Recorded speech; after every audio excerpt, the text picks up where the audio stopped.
السلام علیکم دوستو، امید ہے آپ سب خیریت سے ہوں گے۔ مولانا سعد کا ایک اور نیا بیان غور سے سنیں۔ فتنہ ہے جس نے علم کا، علماء کا وقار ختم کر دیا ہے، اور ایک حرام کام کا تصویر کشی قطعاً حرام ہے، اس کو جائز کہنا تو گمراہی ہے۔ اسے اپنے آپ کو بچائیے، اسے اپنے آپ کو بچائیے۔ یہ ایک ایسا فتنہ ہے جس کو بعض علماء نے میزائل کہا ہے، کہ میزائل جو تباہی میزائل آتا ہے وہ اس سے بڑی تباہی سے آ رہی ہے، وہ کہتے ہیں موبائل ہی میزائل ہے۔ اس لیے میں تاکید سے کہہ رہا ہوں کہ ہمارے ماحول میں اسی کو گنجائش نہیں، یا شریعت میں گنجائش نہیں۔ ہمارا ماحول کیا ہوتا ہے؟ شریعت نے انکار کر دیا، فرمایا ہر مصور جہنم میں جائے گا۔ آپ کو معلوم ہونا چاہیے، جن لوگوں کو اللہ والوں کی تصویر لینے کا شوق ہے، جن لوگوں کو اللہ والوں کی تصویریں لینے کا شوق ہے، ان کو یہ بات معلوم ہونی چاہیے کہ اللہ والوں کی تصویروں سے ہی دنیا میں بت پرستی شروع ہوئی ہے۔ جی ہاں، معلوم ہونا چاہیے سب کو۔ تصویروں کی دنیا میں ابتدا کہاں سے ہوئی ہے؟ بتوں کی پوجا کہاں سے شروع ہوئی؟ بتوں کی پوجا کہاں سے شروع ہوئی؟ معلوم ہونا چاہیے نا۔ اتنے دنیا کے اندر بت پوجے جاتے ہیں، کروڑوں کی تعداد میں، کہاں سے آئے گے؟ کہاں سے شروع ہے؟ یہ دیکھو عجیب حال ہے، جہاں آواز سنتے ہو ادھر ہو جاتے ہو۔ میں کچھ کہہ رہا ہوں، ادھر دیکھو نا میری طرف۔ یہ تو شیطان ہے جو چیخ رہا ہے، تم بھی شیطان بن جاؤ اس کے پیچھے۔ بت پرستی کہاں سے شروع ہوئی؟ معلوم ہونا چاہیے۔ بت پرستی شروع ہوئی ہے اللہ والوں کی تصویروں سے۔ نوح علیہ السلام کی قوم میں 5 جنے بزرگ تھے۔ شیطان نے مشورہ دیا آج کل کے شیطانوں کی طرح کہ ان کی تصویر بناؤ بزرگوں کی۔ شیطان نے آج کل کے شیطانوں کی طرح مشورہ دیا نوح علیہ السلام کی قوم کو کہ اپنے بزرگوں کی تصویر بناؤ، ان کی یادگار رہے گی۔ ان کی تصویریں بنی۔ اب تصویر بنانے کا طریقہ بدل جائے تو بدل کر رہے ہیں، کیا بات ہے؟ آج کہ یہ حلال ہے، وہ حرام ہے، یہ جائز ہے، وہ ناجائز ہے۔ انہوں نے تصویریں بنائی بزرگوں کی شیطان کے کہنے سے، پھر ان تصویروں کے مجسمے بنے۔ ان کی تعظیم بڑھتی گئی کہ یہ تصویر تو پھٹ جائے گی، کچھ دن میں جو ہے ہلکی پڑ جائے گی یا ضائع ہو جائے گی، ان کے مجسمے بنا دو تاکہ یہ باقی رہے۔ یہاں سے دنیا میں بت پرستی شروع ہوئی ہے۔ میں تو آج بھی کہتا ہوں کہ اگر ان تصویروں سے بت بن سکتے ہیں تو ان تصویروں میں کیا بتوں کی بو نہیں ہوگی؟ کیا ان بتوں کی ضرورت نہیں ہوگی؟ جو تصویر بت کی شکل اختیار کر سکتی ہے، کیا آج ان تصویروں کے اندر بتوں والی ضرورتیں نہیں ہوں گی؟ بس کسی کا احساس مردہ ہو گیا ہو اور کسی کا ایمانی بیچارے کا کھوکھلا ہو کہ کوئی حرج نہیں ہے تو وہ جانے۔ ورنہ میں نے آپ سے عرض کر دیا کہ دنیا میں بت پرستی کی ابتدا اللہ والوں کی تصویروں سے ہوئی ہے۔ کیوں؟ عجیب بات ہے۔ علماء نے لکھا ہے کہ تصویر بنانا، چاہے موبائل سے بنائیں، تصویر بنانا اللہ تعالی کی، اللہ اکبر، اللہ تعالی کی صفت میں، اس کی صفت تخلیق ہے، اس کی نقالی کرنا ہے کہ میں بھی اللہ ہوں۔ زنا کرنے والا، شراب پینے والا، چوری کرنے والا، جھوٹ بولنے والا، غیبت کرنے والا، کسی کو نہیں کہا کہ کوئی اللہ بننا چاہتا ہے، خالق بننا چاہتا ہے۔ صرف تصویر بنانے والے کے بارے میں فرمایا کہ یہ خالق بننا چاہتا ہے۔ یہ حدیث ہے، پڑھی حدیث، کوئی خالی باتیں تھوڑی ہوتی ہے یہاں دعوت کے ممبر سے، صاف حدیث ہے۔ جو آدمی کسی بھی طرح سے تصویر بنا رہا ہے وہ خالق بننا چاہتا ہے۔ اللہ نے تو نے خالق بننا چاہا، ڈالی میں روح تصویروں میں، وہ نہیں ڈال سکے گا، روح ڈالنے سے اللہ کا کام ہے۔ اللہ ان مصور اٹھا کے جہنم میں ڈال دیں گے سیدھا، سیدھی بات ہے۔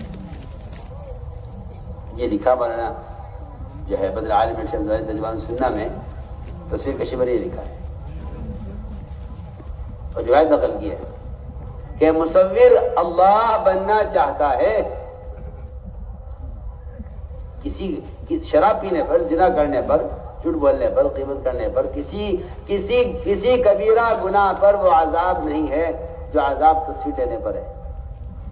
جی ہاں، پڑھیے آپ حدیث، اشد الناس عذاباً کا ہے، اشد الناس۔ ابن عباس کے پاس ایک آدمی آیا، آ کر کہنے لگا کہ جی میں آپ سے ایک مسئلہ معلوم کرنے آیا ہوں۔ وہ زمانہ جاہلیت کا زمانہ، کفر کا،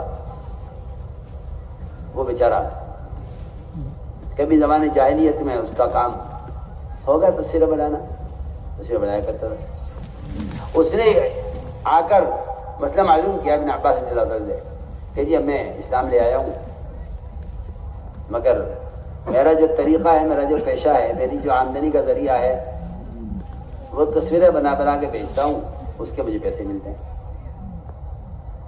یہ اس نے کہا کہ جی میرا تو کام ہی کچھ نہیں، اس کے علاوہ میں کیا کروں، میرا دھندا یہی ہے، میرا پیشہ یہی ہے، مجھے اس کے علاوہ کچھ کرنا بھی نہیں آتا۔ ابھی بچوں کو پالنے کے لیے میرا کام یہ ہے کہ میں تصویر بناتا ہوں، ان تصویروں کو بیچ کر جو پیسے آتے ہیں اس سے میں اپنی گزر بسر کرتا ہوں۔ کیونکہ یہ بات بالکل طے شدہ بات ہے کہ تصویر کا بیچنا بھی حرام ہے، اس کا خریدنا بھی حرام ہے، اس کی آمدنی بھی حرام ہے۔ سن لے کان کھول کے بھی کیا بول رہا، تصویر خریدنا، بیچنا اور اس کی آمدنی سب حرام ہے۔ جتنا شراب کا بیچنا بھی حرام، خریدنا بھی حرام، پینا بھی حرام۔ جو پیسے اس کی بیچ کر پیسے آئے ہیں وہ بھی حرام ہے۔ اس نے کہا ابن عباس رضی اللہ عنہ سے کہ جی میں کیا کروں، میرا تو پیشہ یہی ہے، میں کیا کروں۔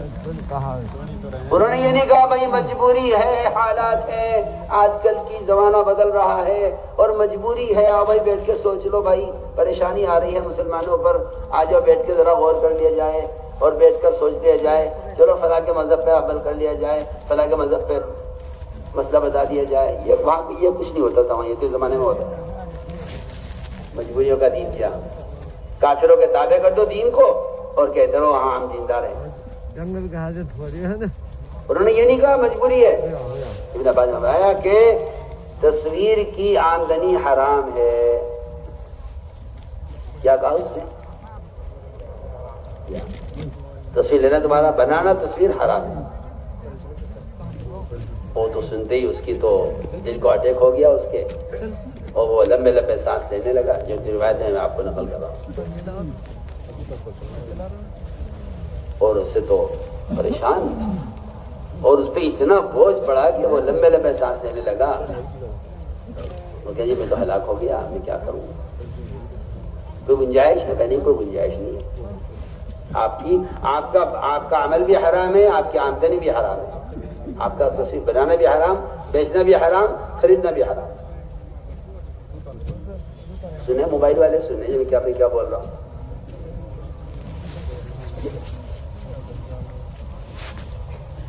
اس نے کہا جی میں کیا کروں، پھر میں تو بھوکا مروں گا، میرے پاس کے علاوہ کوئی راستہ نہیں۔ ابن عباس نے فرمایا دیکھو، اگر تم پریشان اور مجبور ہو اور اس کے علاوہ تمہارے پاس کوئی راستہ نہیں ہے تو پھر میں تمہیں اس کا مشورہ دیتا ہوں کہ تم پہاڑوں کی، دریاؤں کی اور درختوں کی تصویر بنا دیا کرو، اسے بنا کے بیچ کے گزارا کر لو۔ یہ نہیں کہا کہ بھائی تمہاری مجبوری ہے اور تو ہم تمہیں اجازت دے دیتے ہیں تصویر کی، کہ نہیں، تصویر حرام ہے۔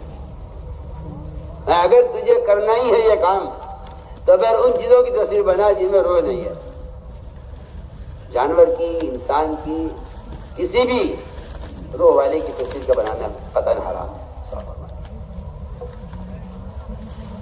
لیکن کیا افسوس اور صد افسوس کہ مسلمان کو بے ادب بنا دیا، یہ کہہ کر کہ یہ کرنا جائز ہے، یہ کرنا بھی جائز ہے، یہ کرنا بھی جائز ہے۔ جی ہاں، اسے بے ادب بنا دیا، اسے ننگا کر دیا، اسے بے ادب بنا دیا۔ اس لیے ہم تاکید سے کرتے ہیں، ہمارا ایسی قطعاً کوئی گنجائش نہیں ہے، یہ فعل قطعاً حرام ہے اور ایسا کرنے والے کو حرام کا گناہ مل رہا ہے۔ وہ جو چاہے باتیں بنا لے، کچھ کر لے، لیکن جو بات ہے وہ بات ہے۔ کریں گے بچے، بچیں گے انشاءاللہ اس سے، بالکل صاف صاف۔ اس طرح میں اس لیے عرض کر رہا تھا کہ یہ سارے کام اللہ کی رضا کے لیے ہوں، اس لیے اپنی نیتوں کو ڈھلتے رہی ہو، اپنی نیتوں کو سامنے رکھیے ہر وقت، کس لیے کر رہے ہو، کس لیے کر رہے ہو۔ ان صفات کو اندر پیدا کرنے کے لیے اللہ کے راستے کا خروج ہے، نکلنا اس لیے ہے تاکہ یہ صفات ہمارے اندر پیدا ہو جائے۔ اس لیے کہ اللہ نے صاف فرمایا ہے جو ہمارے راستے میں نکل کر محنت کرتے ہیں ہم انہیں ہدایت ضرور دیتے ہیں۔ اس لیے میرے دوستوں جو نکلنے کے فضائل خوب یاد کرو۔ جو قرآن نے نکلنے کا حکم دیا ہے، ہم تو حکم میں نکلتے ہیں، ہمارا نکلنا تو قرآن کے حکم کی وجہ سے ہے، نکلنا قرآن کے حکم کی وجہ سے ہے۔ انفروا خفافا وثقالا، نکل اللہ کے راستے میں، ہلکے ہو یا بوجھ، دور بھی جاؤ قریب بھی جاؤ، ہر جگہ دین کو قائم کرنے کے لیے خود چل کر جاؤ۔ اس طرح ہمیں نقل و حرکت کے ذریعے ہر جگہ عمل کا ماحول قائم کرنا ہے، جہاں تک ہو سکے اللہ کے راستے میں پیدل چلو۔ پیدل چلنے کی فضائل معلوم نہیں ہیں، اور جنہیں معلوم بھی ہے وہ سمجھتے ہیں کہ وہ تو قتال کے زمانے کے فضائل ہیں، اب کوئی قتال تو ہو نہیں رہا ہے کہ وہ فضائل بیان کیے جائیں، حالانکہ جہاں قتال نہیں ہے وہاں بھی یہ فضائل